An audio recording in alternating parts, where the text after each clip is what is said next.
Welcome to another episode of the Political Playbook. I'm Wyatt, and this is my co-host Darren. And today we're going to be going over the history of woke. Now, a bunch of people, this might be like, well, is woke dead? Is it still alive? Like, when did it peak? That's kind of what the whole point of this podcast is. But the first thing, Darren, if you could just give us like a short, brief, like working definition of what you mean by woke. Or if you can't define it, then, how would we know what it is?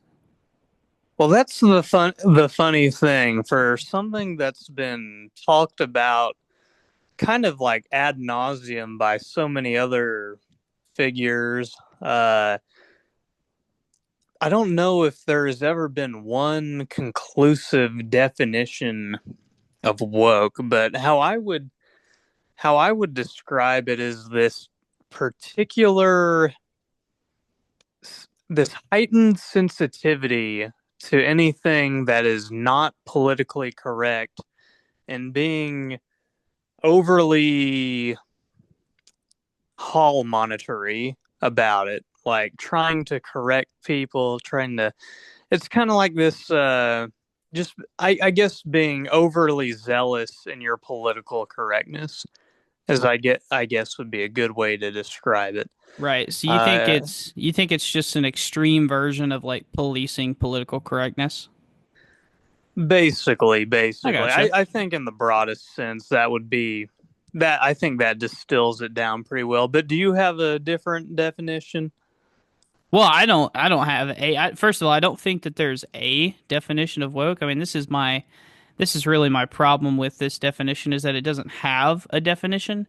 And pretty much, and that's the best part of it. I mean, it just means whatever you want it to mean. If you don't like something, call it woke, you know? Very true. Very true. And maybe that's the plan. Maybe the whole idea is, we want it to be so incredibly vague so that way every person, but we want it to be negative. So it's always a negative connotation. And we want it to just be as broad as possible so that way we can attack as many things as possible. I mean, this is to me, this is nothing more than like Republican strategy for like marketing. Like that's all it is. I mean, they do this all the time with like, with critical race theory and a million other things where they're like, okay, we got to use spooky language so that way we can attack the other side and play it to advantage, you know? But Well, because whenever you ask them to define it in terms of policy, I always feel like it varies wildly depending on who you're talking about or talking to. yeah, I would agree. It's certainly amorphous, and like you said, it's one of these fluid things that basically is used to attack one side. However, I would say it's certainly a real phenomenon, and it is noticeable, but it is hard to pin down exactly. There are some cases where you'll something is like overtly woke, and I think everyone would agree that such and such thing is woke, but some cases are more on the fringe. So it's kind of like you have to develop some form of some heuristic to decide if it's woke or not. It's kind of like I don't know who coined this, but I think it was a Supreme Court justice uh, on some kind of like pornography ruling. But they said, well, how do you know pornography? And they say, well, You you know, when know it I when you see see it. it. Yep. Yeah. So it's kind of like how what woke is. It's like it's kind of hard to describe precisely the phenomenon, but you do know it when you see it, and it's just the eye roll inducing, incredibly politically correct type of thing. So I think that's what woke is. But to your point, it is a fluid definition, I suppose. Sure. Well, and I will just say that I do agree that that's generally how it is, and that's the argument I've heard a million times is, I don't know what it is, but I know it when I see it, you know? I think the problem there is that like you get overly broad and like it's hard to pick down. So like when we decide whether or not we're going to be for or against things, I feel like and the listeners should probably know by now, but like I'm way less concerned with labels and way more concerned with like, okay, is a particular thing good or bad, you know? But for the purposes of today, we're going over the entire label and the policies that are implicated by it. So I think that that's a fair definition that we've got working with right now. And then if we expand it to like other things that maybe aren't political correctness, like I'm fine with that too, as long as we're just clear that like, yeah, I would consider this wokeness, you know? So I guess follow up question: what is your beef with wokeness? Like, why do you, or do you have a beef? And then like, why? Oh, yeah, I certainly think I have a beef, and while it's certain, while wokeness has certainly subsided now, I've always kind of had this problem with like, well, for one, I've always been a bit of an edgelord, so I've always been particularly averse to the political correctness stuff. So just from an instinctual like vibes basis, I oppose it. On another level, I think that a woke policies or woke practices are anti-white, and so that's my main. Like, if I was to say, well, it's against one thing, this therefore I'm against it, then I would say yeah, because wokeness is anti-white. Well, I definitely want to get into that. But I guess I would just say, just for clarification, in terms of like political correctness and like controlling speech, I generally am not in favor of things that control speech or control like protest and whatnot. Generally speaking, there certainly are limits, especially if you're like like a public educator. There are certainly limits of what you can and can't say to a student. If you're in the workplace, there are certainly some things you can or can't say to coworkers. And then where that line is definitely a place I feel like that can be drawn. Although I would admit it's mostly arbitrary. You know what I mean? Like it's just it is what it is. Um, I think that's the pickle we're stuck in. And I definitely oppose most extreme examples to control speech. I mean, I just think it's ridiculous. I think political correctness in and of itself is kind of a silly concept because like these are incredibly like important issues, and we should be able to talk about them with whatever speech we have to get our point across. So, but in terms of the anti-whiteness, I got to be honest with you, I haven't heard that one specifically in a while. Maybe they're dog whistling it, and I just couldn't pick it up. But what do you I mean by think that? it's pretty overt. I mean, we're talking about, I would put, Like, you you thinking know, like affirmative action and stuff like that, or? I would say that, yeah, a lot of the affirmative action DEI type hiring practices are just basically overtly anti-white. Yeah, and that's in the woke umbrella. So that for certain. I seem to recall this was kind of nearing the end of the woke life cycle, so it's kind of like fresh on my mind. But an example of just another, uh, you know, odd phenomenon of the woke era. Do you remember when I believe it was Coca Cola made all their employees sit down, or all their corporate employees sit down in this seminar, and they were the topic of it was like how to not be like overbearingly white or something. So Oh basically, yeah, yeah. yeah, I forget the exact language. It's been some time since then, but it was just blatantly anti-white, and and maybe that example is not as harmful as a policy. So like, it's not as and explicitly harmful as like a DEI policy that will negatively affect whites. But I mean, just things like that foster such a culture of resentment and Yeah, this like anti-white racism that had become really ubiquitous for in the woke era, and probably climaxing around the era or around the George Floyd uh, era. Really, is that where you would place a lot of this woke era stuff? Because I would go back to like the old SJW days, like social justice warrior type stuff. Well, Similar phenomena. The SJW stuff was definitely the proto woke era, but I think the George Floyd, the summer of Floyd, where all these BLM riots took place, that was like the climax of wokeness. And after that, it was kind of like the falling action of wokeness. People began to tire of it after that.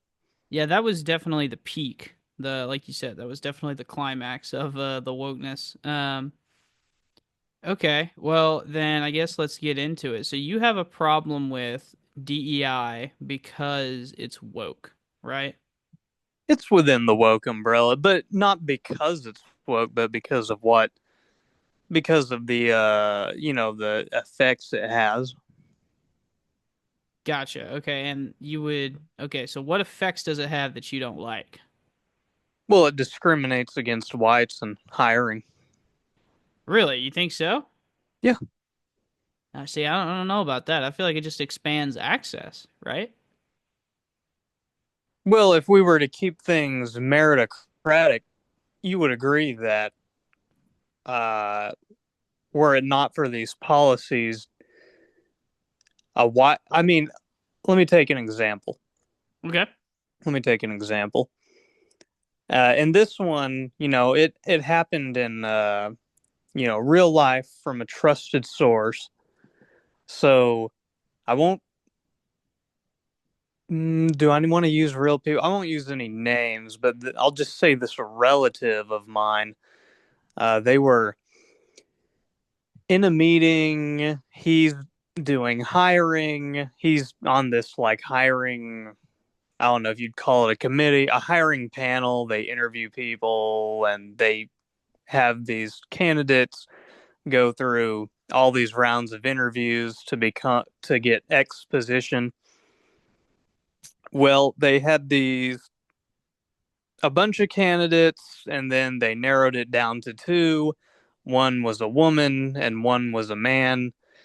Uh, and they had a second round of interviews with them, and from those interviews they concluded that they liked them both basically equally, and they had like a rubric of sorts and they scored equally.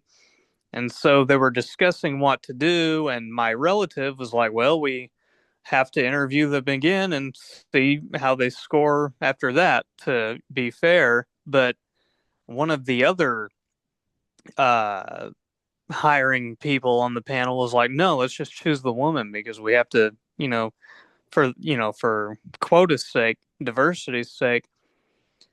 So I mean, this is something that even in Oklahoma uh, was like a problem that people were grappling with, and it's not like a super like liberal uh, area, and it's I would say DEI and wokeness. It's both anti-male and anti-white. Well, see, so I feel like in that example, and I understand it's just an example, right? But I do feel like in theory, right, DEI would just be an area where you basically give equal opportunity across gender, sex, religion, uh, all that stuff, right? Hmm. So like in a working DEI, there's never a scenario where a unqualified woman gets the job over a qualified male, right? That's in theory, that's not how the system is supposed to work, right? But you're saying that like just out of like necessity for being obedient to diversity, sometimes there is like spillage and you oppose it for that reason. Yeah, I oppose the racial and sex, type quotas where there's like we must Well, have 50% women and X department, and then To be 20% of fair, them must be minorities. I mean, to be fair, quotas like that or like explicit quotas like that are illegal. Like they're against the Supreme Court. Like Supreme Court ruled at this like the second affirmative action went in place. Like you can't have racial quotas, you can't have gender quotas, you can't have this or that, right? And But yet, the effect has basically been quotification. I mean, just look at the universities, how they would how they they've would expanded access. discriminate.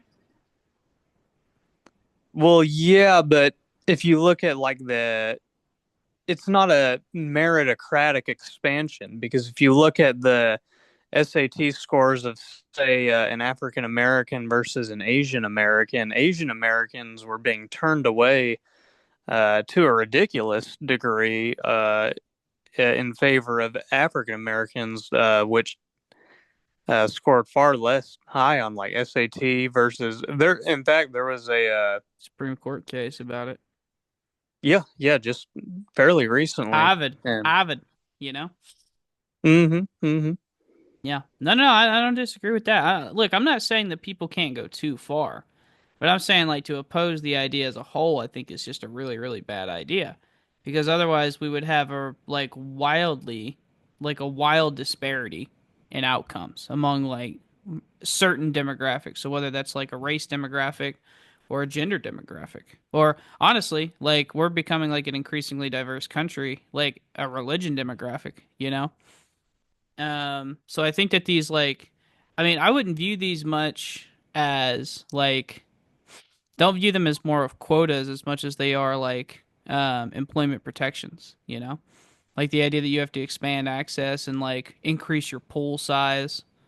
I feel like that's in theory how this is supposed to work, you know?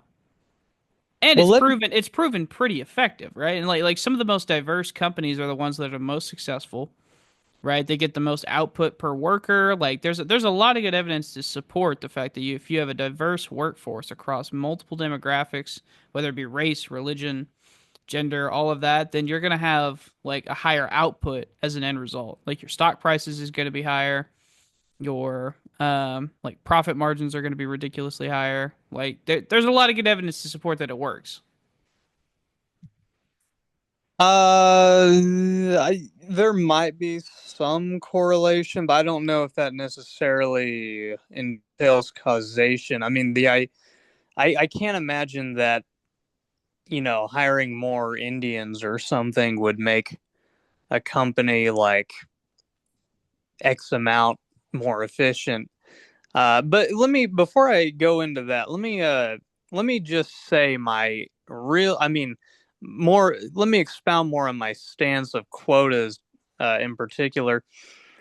Uh, I'm not entirely opposed to quotas, because if things were purely meritocratic, then all of our elite institutions would be overrun by Asians and immigrants like Indians and Indians, East Asians, so Koreans, the Chinese. They would be like all the attendees of Harvard and Columbia and all these Ivy League schools. If it were purely merit based, we would have a national security threat on our hands, because we would have all these foreigners and elite, taking up elite institutions, because they're like the ultra elite of other countries. So I am for reducing Asian attendance of these schools. I think it's a national security threat, honestly. But I don't support any policy that artificially disadvantages whites. Are you trolling right now? Are you No, I'm being not serious? trolling at all. You're being dead serious. Okay, well I guess let's hop into it. There's no way. There's no way. So you're telling me that you think that okay, so racial quotas specifically should be outlawed and or not outlawed. Sorry. They should not be in place right now because they're being used not because like you have a principled stance where like it goes against your moral compass. You're saying they should be outlawed because currently they aren't benefiting whites. Well, basically, but um, let me see how. Yeah, yeah. Okay, yeah, well then we'll just agree to disagree. But you gotta understand, like from my perspective, how crazy that is, right? Like that's so nuts. You're Well, such a God, you're so I just crazy. want to speak in naked interest because let allow me to be frank. Like Asians oppose DEI policies because in an anti-meritocratic world, they are disadvantaged. Uh, other minority groups, if they support affirmative action and DEI policies, they only do so because it betters their group over other more competent groups, more So you're academically capable. so you're So, saying there's a time period in which you would be in supportive of DEI as long as it was benefiting uh I don't know what you would call it because I don't want to say white supremacy, but like white hegemony here in America. yes, I would like it to be. I would like to see more WASP representation in particular. What I is would WASP? even What is WASP? white Anglo-Saxon Protestant. God, no way. There's no way. Okay. All right. Well, if you got anything else to say on that, go ahead. But we're just gonna have to agree to disagree on this one because that is insane. You're literally talking about exactly what you oppose, but you just flip the races and suddenly you agree with it. That doesn't make any sense. You're too smart to be thinking like that. Okay, well, you were okay with it when non-white groups were being advantaged. Now you're against it when No, no, no, your no, own no, no, no, no, no, no, no, no, no, no, no, no, no. Don't do that. Don't do that because that's not true. All right, if flipping the you script on you. if you throw me a hypothetical world where whites were the marginalized group, like they would be the ones that I would be arguing why we need DEI for. Like if you're right, and in let's say 50 years, 100, it doesn't matter however long in the future where whites are the minority and they've been oppressed and held down purposefully by the government, and I would definitely be like, yeah, you know what, we need some DEI for the whites. But that's just not the case right now, right? Right? Well, here's the thing. In a world where we're importing, let's say Trump's plan goes into effect and, he's selling all these gold cards where, some foreigner pays 5 million bucks and then they get citizenship, and theoretically they could do that for their extended family and they could all get citizenship. And let's say he mass imports these H-1B migrants, so we have all these Indians flooding our country. And I mean, face it, Indians are more competitive than whites, at least the Indians that they're importing. Obviously that's bad for my familial and self-interest because they'll outcompete me for jobs. Theoretically, they'll outcompete my future children for jobs because they're willing to work for less and they're willing to accept, shabbier conditions, but they're well educated.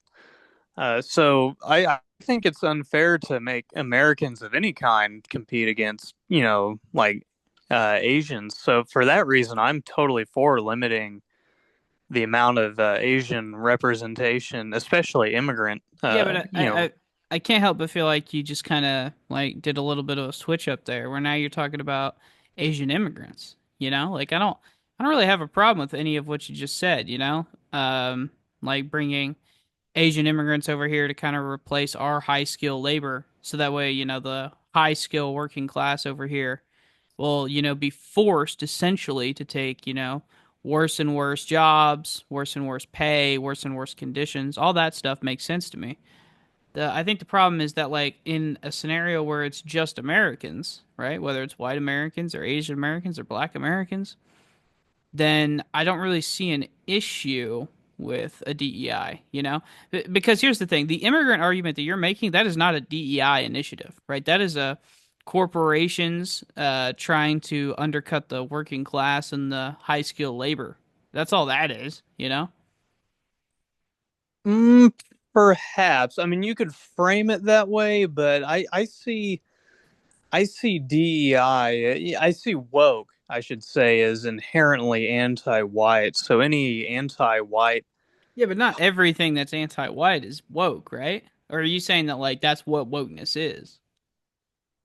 I think wokeness does have that strain to it. There is that particular hint of anti-whiteness that is intrinsic to wokeness. Oh, that's just fascinating. I've never heard this one before. I've never heard anyone approach it from this angle. Yeah, I didn't include it in my definition, but I do think it's there. Well, wokeness is such an amorphous thing, but I do believe that that is a factor of wokeness. Gotcha. Gotcha. So you don't buy any of the wokeness stuff, do you? You don't think there's a single lick of sense to it? You think it's all bad, huh? Even Um, even though there is a bit of wokeness that you would agree with, which is like if the script was flipped and white people were in need of the wokeness, then you would support it. well, yes, I naturally seek to advantage my group, or at least the group I identify with, over other groups. You're not white. Like this doesn't make any sense. Well, This well, doesn't make any my sense. I'm adjacent. Oh, good God. Well, that's fair. Okay. All right. Well, fair enough, I guess. Okay. Okay. Well, then, how about this? Would you agree that like woke is at least on the decline, or Oh, or it's is it certain. already dead? Well, I have complicated feelings about that because, on one hand, the like hysterical, like liberal zealots screaming at you and calling you bigot have certainly gone away, and I think everybody finds them unbearable now. And Trump won, so that kind of is a sign of the times. It tells you a lot about the zeitgeist. But I think in some ways wokeness has won. I mean, the Republicans of today are like Scott Presler and like Dave Rubin and Dave Portnoy, So you know, with, Dave Rubin and Scott Presler, these just, uh, gay guys that are totally out there. And, Dave Rubin even adopted a kid with his husband, which is Also something. named Dave, right? Oh, really? Yeah. I didn't know that. But, Yeah. and then Dave Portnoy, for example, is just this, hedonist. He has no conservative values. He's just, he just, like most normal people, just got fed up with, the excesses of woke and decided to vote Republican this time. But I mean, people like Dave Portnoy, I mean, they're not conservatives. So now that there's this coalition of, anti woke Republicans, but none of them are really all that conservative, Trump included. I would say wokeness succeeded in many ways in terms of just making the culture far more liberal. Yeah, I would probably. I mean, that's part of the thing, whenever you have like a culture shock, that's just an absolute snapback. It can't help but pull society somewhat towards the other direction.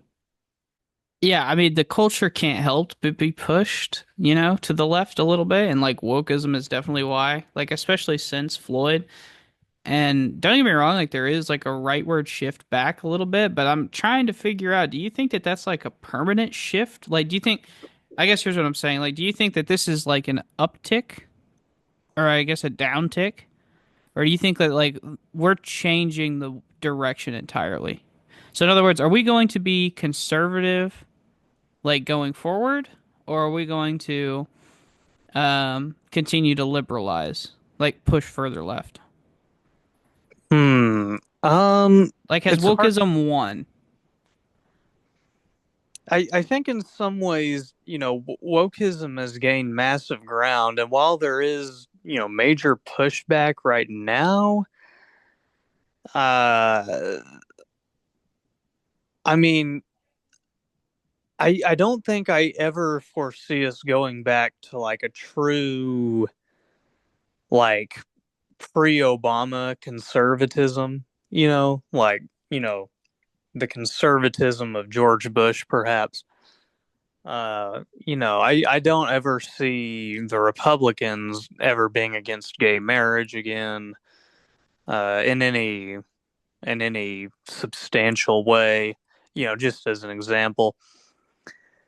So as for the future, how long this particular phenomenon holds, I don't know. I think it will honestly depend a little bit upon how Trump uses the goodwill he's created. Already, his net favorability is decreasing, so I people are already getting a little sick of his antics, and I feel like so much of the backlash to wokeness kind of coincided with Biden's personal decline. So I would say that it depends on how Trump performs these next 4 years. It depends on how, if the right goes totally overboard as the left did and just becomes like unbearable, and cancel culture-y, but in their own way, then I could see a left wing resurgence in the future. But I think even with Trump's antics and all that, I'd say the right has a few years in the sun at least to look forward to, where they can kind of weaponize the anti woke pushback and kind of use it to achieve their goals. But I don't know that it'll last forever. We'll have to see how things play out. I doubt it's permanent, but I can't foresee when the woke resurgence would happen, but I think it's going to be maybe a decade before we see that again. I don't know. What about you? Well, I don't see us going too incredibly backwards. Like you said, there's in my mind, there is no way the Republican Party goes back to opposing gay marriage or um I think that right now like they're just trying to stay where they are, which is like right now like we will accept gay marriage and we will accept gays as like a normalized sexuality, right? But like we cut it off there. Like there's no transgenderism allowed and all that. You know what I mean? Like we're Hmm. not gonna revert back. The American people, I don't think, are like the culture's just not there.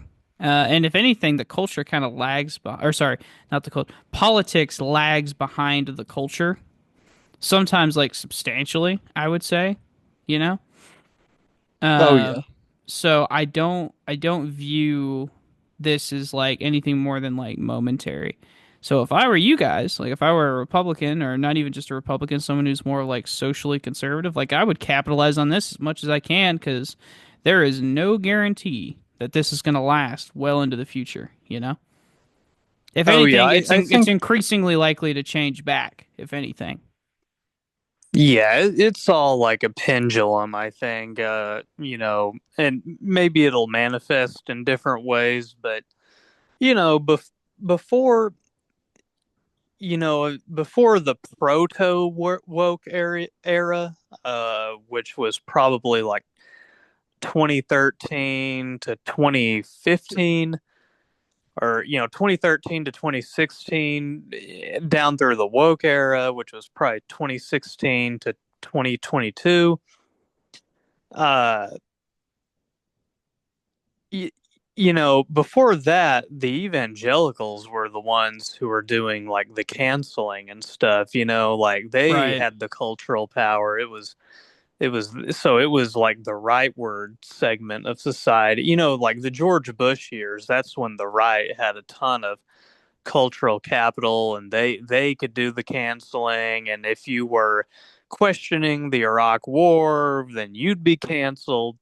And then it swung the opposite way with Obama, kind of, and then Me Too and whatnot, right? Yeah, and then, but now it's swung back the other way. So it seems to last roughly maybe a little less than a decade or so each time. A decade, a little less, whatever. So I'd say the ride will have well, maybe a little less time than a decade. I kind of think that opinion is going to change quicker because people are constantly on social media, so their conception of things is going to change quicker. They're going to adapt to new information quicker, so uh, people just will change their minds more efficiently in the digital age. So uh, I think maybe at least half a decade. I think the right has at least half a decade to exploit before it's over. Yeah, I mean, it's kind of the dynamic of our culture, right? Where it just changes so incredibly fast. I mean, we went from, gay people was, I mean, it was completely illegal, right? Back in like 2003, and then 2014, we get, gay marriage is now legal across all 50 states. And then within a few years after that, you get, transgenderism becoming like, I'm not going to say mainstream in terms of like, uh, the like percentage of the population, but mainstream in terms of its acceptance. Like, when most people meet a transgender person in public, like they're pretty friendly, Like that's the culture is changing so incredibly fast. Like you could not have told somebody that in the year 2000, right? That in 25 years this is what's going to happen across all 50 states. You'd have been like, "No way."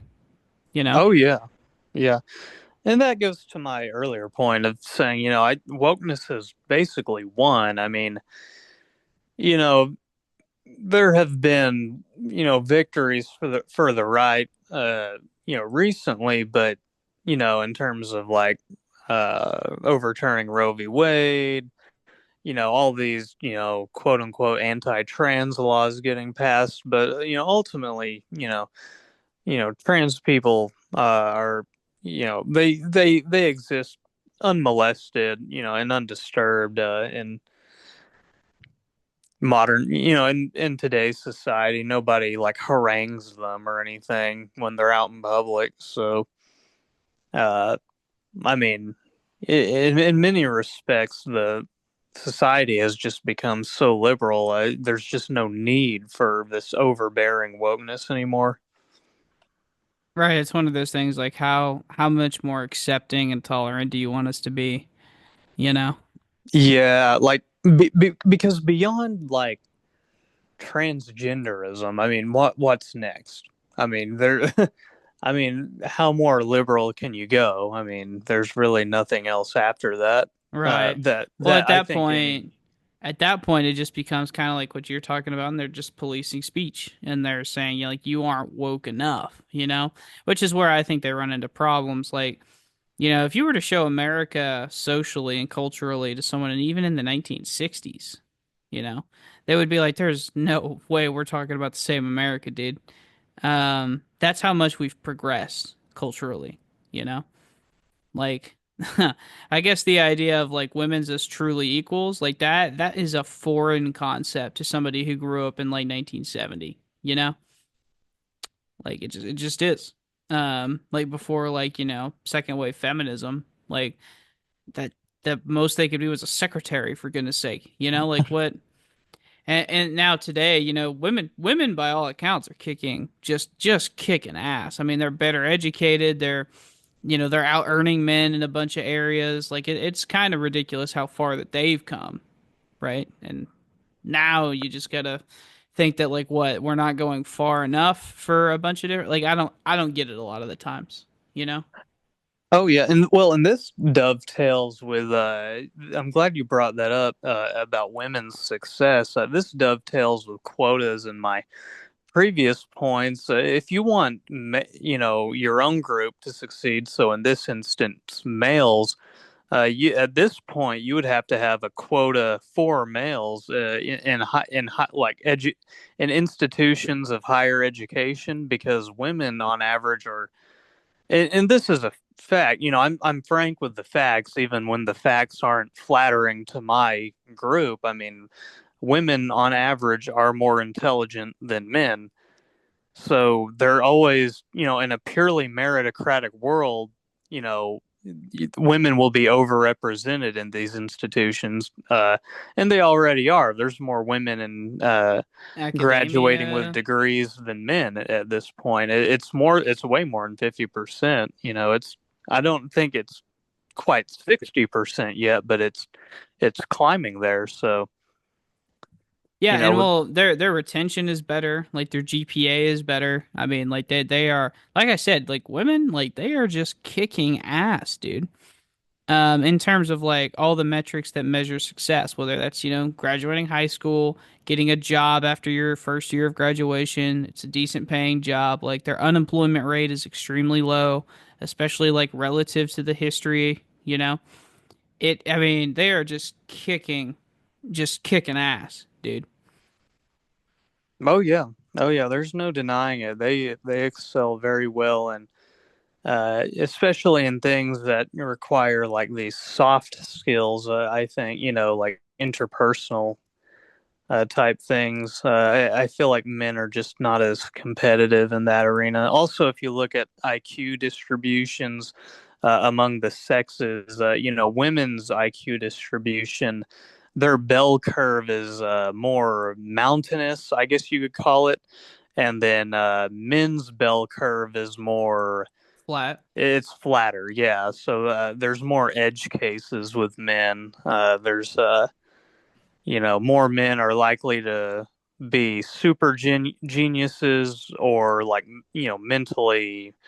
I don't know if we can use the R word on YouTube, but you Please get what I don't. mean. Yeah, please don't. Um, Not just because we can't use it on YouTube, but just because you shouldn't use it. Oh Um, yes. Well, thank you for your admonishment. I know I'm so cringy.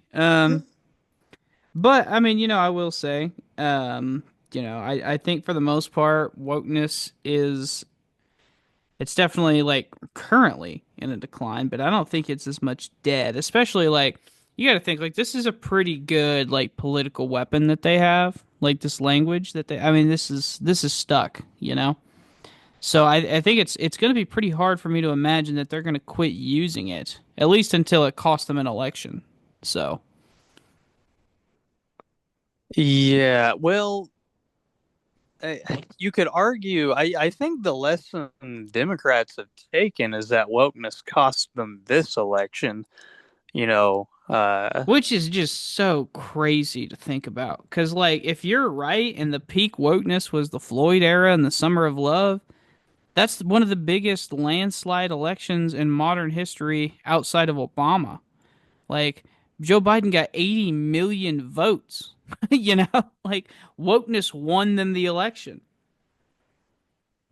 yeah, in a respect, it did. I mean, it was the peak of the woke era, and they rode that wave to victory. But the zeitgeist to shift, it's changed.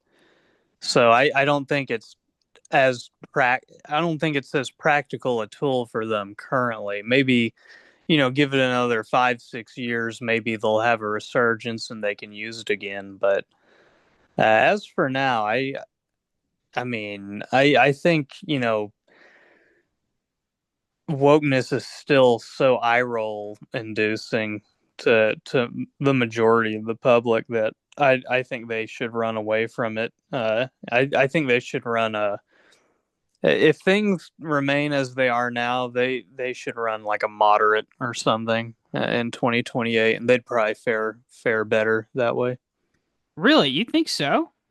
Oh yeah, I this is kind of like the conventional wisdom of, like, the Bill Maher's, and Yeah, I people have. think these are the last people we need to be listening to be completely honest with you. Well, They're if the Democrats had listened to Bill Maher, but Joe Biden would have stepped down far before he did, and then they could have had perhaps an open primary, and then maybe Are you someone, are huh? are you of the opinion that it was the far leftists that wanted Joe Biden to stay in? No, no, it's not my. Okay. It was the Yeah, it was the moderates. It was the Democratic establishment that wanted him to stay in. Yes, yes, but the establishment is part of. I mean, the establishment is kind of part of the problem. When I say moderates, I mean I my mind goes towards Bill Maher characters and like there are others like I suppose Andrew Sullivan perhaps people who are willing to just not just denounce the other side, people who are willing to see things The other side and is crazy right now, Darren. Like, you know what I mean? Like, there's plenty to denounce. You know what I mean? oh they're oh believe me, And I not mean that I you haven't denounced it. I'm just saying that, like, you're acting like being moderate is good in and of itself. But, like, I don't think it is. If it was, I mean, Trump is the ultimate, uh, crap talker, right? Like his whole agenda is that I'm going to own the libs, right? And if he can do it, I don't see why the Democrats can't. If they run somebody that's, not even maybe they are moderate like officially, like according to their policy, but I think the American people want a bulldog, somebody who's willing to fight, you know? That's just well kind what of are how you they have to do politics for, you know? Well, what would they fight for? The rights of uh transgenders to express themselves. I think at this moment that would just Oh, come on. You know that that's not even a major talking point among the Democratic establishment or the populist left. You know what like it's a purely economic thing now, right? Like they're well, if they could stick Medicare to for all. economics, they would probably do well.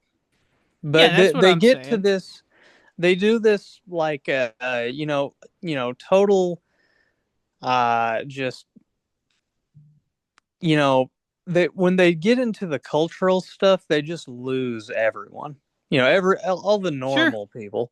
Sure. So if they could like keep their noses out of that, and maybe not even associate with as much with the people who really are into like cultural leftism, they would probably do very well. Yeah, I'd agree. So like I would say like, would you say Tim Walz is one of these guys that fits your description or would you say that he's like he's fucking out there type guy? Okay. Here's the thing with Tim Walz. Personally, I don't find him offensive or anything. I think he's very normal. He's very, he seems like someone you could get along with, but that's not who Democrats should run. Because he just reeks of being a beta male. I mean, it's like something that he can't even fix, even because it's like in his physiognomy, like it is in his face. He looks like a beta male, and even his mannerisms to a degree. So they should not run him. They should run someone maybe with similar beliefs, but is like a Chad, like Gavin Newsom. Gotcha. What a ridiculous approach to politics, but you're so not wrong. Like a Boris Johnson is just not possible in America. Like a goofy looking guy with a, terrible haircut, like that's just not possible. It's just not. Yeah, yeah. I mean, Tim Waltz just looks like weak. He looks like a Muppet almost. He's got that the weird mouth that looks like a frog. Ugh, I don't know. Someone like that just could never really be president, in my opinion. Yeah, I think even Pete Buttigieg seems more manly than him, and everybody, if it weren't for Pete Buttigieg being gay, he'd probably be really successful. Oh, you kidding me? He'd be Kennedy. He'd be like Kennedy, man. Oh yeah, yeah. I mean, he could easily. I mean, but the fact that he's gay, I don't think the culture is ready to have a gay president. Maybe the liberals are for that, but I think there's enough like God, independence. wouldn't that be Even something though? If we got a gay president before we got a female one? that would be funny. God, the That memes. would be funny. I can see it. I can see it happening. I think it's more likely that Pete runs in 2028 and wins the primary than any, Well, look, I Gretchen think Whitmer or something. I think Pete's a rock star, and I wish we could see less federal Democrats running. Like, I wish we could see less congressmen and less senators. I wish we could see more of the governors because the governors that the Democrats have are just they're just shockingly competent. Like Gavin Newsom, he's like, have you ever heard him talk about anything? I mean, he's just versus like a Kevin Stitt or like even like a Donald Trump or anyone. Like he clearly knows what he's talking about. But it's not just it's like Andy Beshear is good. Like they've got a deep bench when it comes to governors, but and even Tim Walz I would put up there too, honestly, and Gretchen Whitmer and but I don't think that I don't know. It's gonna have to be a bloodbath to win 2028 because Trump has a decent chance of turning this economy around and he has a decent chance of carrying momentum, So it's gonna be difficult. Yeah, They shouldn't lean yeah. into the wokeism. But it doesn't matter to me if they lean into the wokeism because like Republicans are going to use it anyway. Like it's just the way it is. It's the nature of the game. Well, here's the thing. I think if Republicans beat the dead horse too much in 2028, it might come back to bite them because wokeness has, and even though we've kind of like fleshed it out how wokeness has kind of won, in the minds of ordinary Americans, it has subsided. So there might be a reckoning if people think that you're just beating a dead horse and they're kind of tired of hearing of anti wokeness. So I don't know, maybe anti woke or pro woke. Maybe the woke era just needs to be left behind by all parties. Right. No, I agree. I agree. Make it about some issues for goodness sake. Oh yeah, maybe we can actually go to that instead. Wouldn't that be great? Wouldn't that be great if the presidential debate wasn't about transgender bathrooms for a little bit, you know? If it was That about, would be nice. China policy or preferred tax rates. Like, so nuts.